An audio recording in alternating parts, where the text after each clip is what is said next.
Hello everybody, what's up? How you doing? Finally I'm back with another game maker tutorial. In this tutorial we're making this very simple dots and boxes game. Probably heard of it, played it as a child. Basically you're going to click on the lines to create boxes. And for now, in this video I'm going to be making the base layout of this game. Next video we'll be going over how to actually get the logic in and all the checks to see if somebody made a box.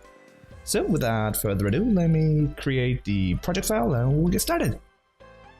In the description you'll find the download link to this project file that you see right in front of you. If you want to, of course, code alongside me. There will be also a download link for the finished product if you just want to look at the code yourself. So please go ahead and download, I'll wait for you. When you open it, you will see a few things that are already here. There's 3 sprites, only 2 of them will be worried about for now. There is 1 object, completely empty, and a room. It's 640 by 640 with 30 frames per second and a background color, just because I like it. That's about everything in here. So we can start with the sys create level, add an event, create, control, and add in some code. Here will we initialize variables. And the first few variables we want is global vars. The reason I decided to use global vars in this case is because they're very easy to access, but you could use normal globals or normal variables and refer back to this object, but as I said, I prefer global var. We'll start with global var grid size. This will be the size of one side of the grid. We'll, for example, the horizontal line, and then we'll add it in the vertical later. Global var cell size. This will be the space between each dot, if you want to call it. Global var player. False will mean that it's player 1's turn. And true will be player 2. And then I will just also add in player 1 and 2 here. These are the colors for each player. You don't have to add them, but I personally think that it's good to have. So there we also have this line. If this player, now that player is equal to false, it means that it's player 1's turn. You can reload this line.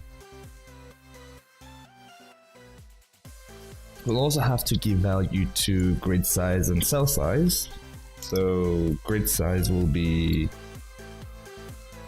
the root of total amount of dots in the grid. So 4 will mean that there's a total of 16 dots in here, but you'll see that it's actually 25, but I'll get to that later. And cell size will then be equal to room width minus 64, because we want 32 pixels on each side to play around with, divided by grid size. There. And that's everything in this part of the create event. We also will need another one to actually create the level and the objects. But before we can put the objects on the screen, we'll have to create them in the object section. So we'll go create object, obj dots, add it, the correct sprites, and create a ladder object, obj connection, and give it a correct sprite too. We'll come back to add the code here later, but first we'll get to creating the label itself. We start with a spacing variable. It's a local variable, only using this create event, and make it equal to 32. Those observant of you will have seen that this is exactly half of this one, 64 here.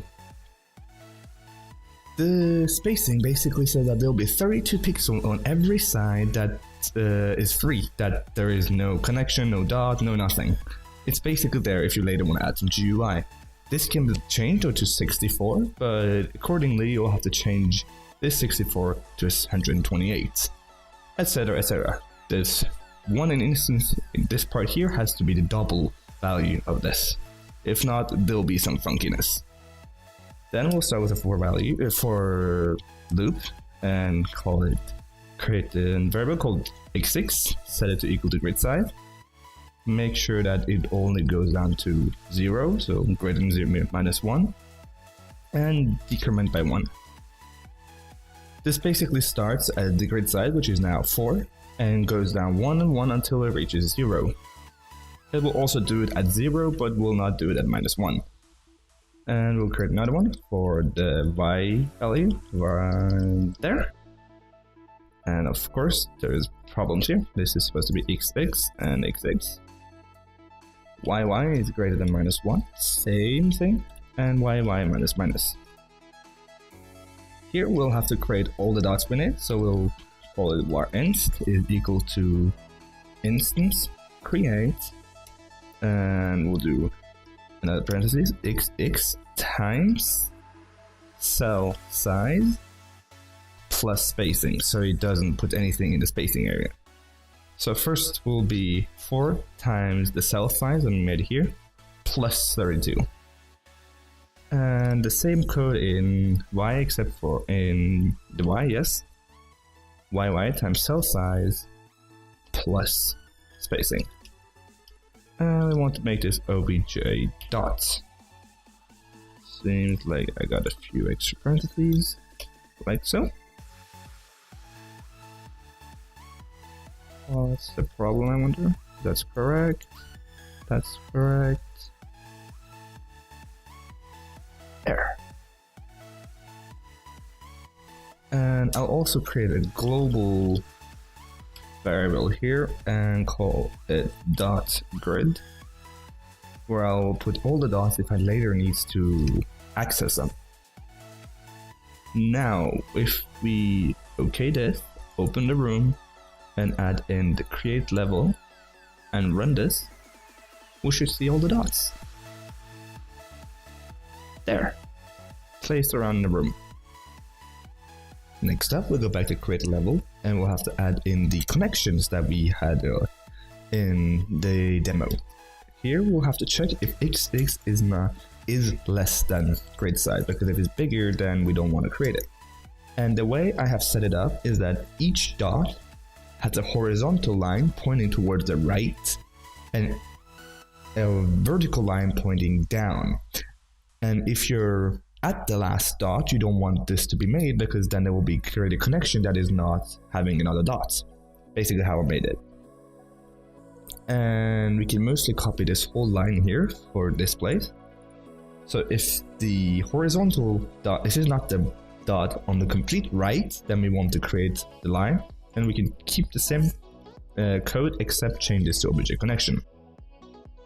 And as I said, we also want a vertical one, so if YY is not greater than grid size, we want almost the same code. We want to change this to connection. And we want to also, if I can get there,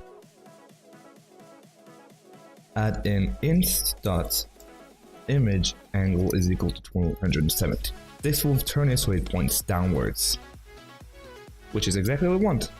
Here we'll have a horizontal line pointing towards the right, and a vertical line pointing down. Now we can check this and OK that, and the next thing I'll do is to give the obj connection the correct color. So we'll open it, add a new event and draw, add in a code, and we'll just call this draw cell with correct color and alpha. And we'll basically do a draw sprite ext. The sprite will be sprite index, we don't want to change that, we want the image index, which is basically 0, but doesn't matter. X and Y, we don't want to change that either. The X scale, we'll just set the image X scale, and Y scale to image Y scale. Rotation to image angle, because we want that to be correct, that's the same. Color, I'll do and make color HSV, you don't really have to do that, but just my own preferences. 0017. And alpha to 0.7. OK that, OK this, and press play, and everything should be exactly like a demo, just like it looked there. Now the base is here, so the next part will be the fact that we can click on the lines to create a box. First thing we'll do is open the dots. That's where we'll be using the checks. Oh, that was not what I wanted. add in a code in a create event and just create some, I'll call them side. Right equal to false, left equal to false, false, up equal to false, and down equal to false. If the line between this dot and the dot below it is clicked on, then down will have to be true. That's basically how my checks are going to be done. If the line below this is clicked on, this will turn to true. And that's everything we need to do in the dot. Next, in the obj connection, we'll add an event, mouse left pressed, and add in some code. First thing we'll do in here is to give it a title. I'll call it line click on, and create a temporary variable or a local variable instead of false. I'll call it stop. Then whenever stop becomes true, we're not going to continue with the code. And it will only come true if you have clicked on this line before.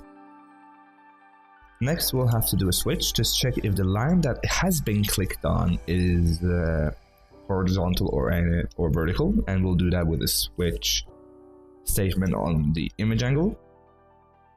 Set case equals 0, that means that it's horizontal pointing towards the right, and a case for 270, which is that's a vertical pointing down. And we can close this switch statement here. In here, we'll have to create two variables, first dot and second dot. I'll get to them in a second, but first dot will equal to instant nearest instance x, y, and obj dot. And second dot will, second variable called second dot is equal to instance nearest x plus cell size, y, obj dot. There. This will check if there is a dot on the right side of this. If there is not, then we don't want to continue with the code. So, meaning that we will continue only if these two are different. So if first dot is not equal to second dot, meaning that there is these two are two different ones. They want to check if first dot right is not true, and if this one is not true, then second dot left is not true either. So we can do first dot right equals true, and second dot left is equal to true. If not, if we've already clicked on it, meaning that this statement is true, we'll set stop equals true, so that the code doesn't continue. Now we can basically copy this, paste it in here, and change this part to y plus cell size, because we want to go down now. And instead of checking right and left, we want to check down. And if that is correct, then we will want this to change to up. Now, bottom here, we'll see, say, if not stopped, we can do if stop, not stop, of course. Or we could also write it as stop is equal to false, but this way seemed a lot more intuitive to me. Like so. We will create another instance. I'll call it tray. Instance create x, y, and call it. And we're gonna create one called obj connection color. I'll create it right after doing this code. Trail dot image angle is equal to image angle. So if this is the vertical one we clicked on, then it will be the vertical. And we'll have to change player. So player is equal to not player. So if it's false, it will go true. If it's true, it's equal to, it will go to false. And after, we need to also create the connection color. So obj connection color. And after we finished creating the object, we're completely done with everything. We can close this And we can start here. In here, we'll now add a create event. Going to control and add some code. Initialize variable, as title. We'll first get which player's turn it is. So we'll say create a variable called turn and let that be equal to player. Then we'll want to get the correct color. And that's pretty easy since we have the turn now. We go switch, turn, case false, meaning that it's player 1's turn. We want to just get player 1's color, so there. And if it's true, which is means this number player 2's turn, we'll get player 2's color. As easy as that. Then we want to create a draw event. In here, I'll just minimize this. I guess not. Please. Like that. Much better. We'll draw with correct color. And to do that, we'll do draw sprite ext, like so. Sprite index, image index, we don't want to change any of those. X and Y will be the same. Image X scale and image Y scale will stay the same as well. Rotation will be image angle, can't change that we've done. Now, color will now set to equal to color and alpha to -0.7. Can be tweaked to whatever you want, but I find it pretty nice at 0.7. The last thing, the complete last thing, is to change the depth so that everything is drawn correctly. We want the connection color to be -1, connection to be 0, and dot to be -2. That is not dot, that is connection still. Dot to have a depth of -2. And with that, it wraps up everything that I want to go through today. We made the base layout of the tic-tac-toe, that was a few videos ago, of dots and boxes like you see right in front of you. By clicking a line, we'll assign that line to orange now and blue next as the player changes. And that's about all. In the next video, we'll be creating a logic, and which means that whenever someone creates a square, that person will have to get an extra turn and a point, and this square will then be assigned to that player. But as I said, we'll go through that in the next video. So if in this video, if you like this, then please make sure to hit that like button. And if you really loved it, then make sure to subscribe. And I'll continue making these kind of videos in the future.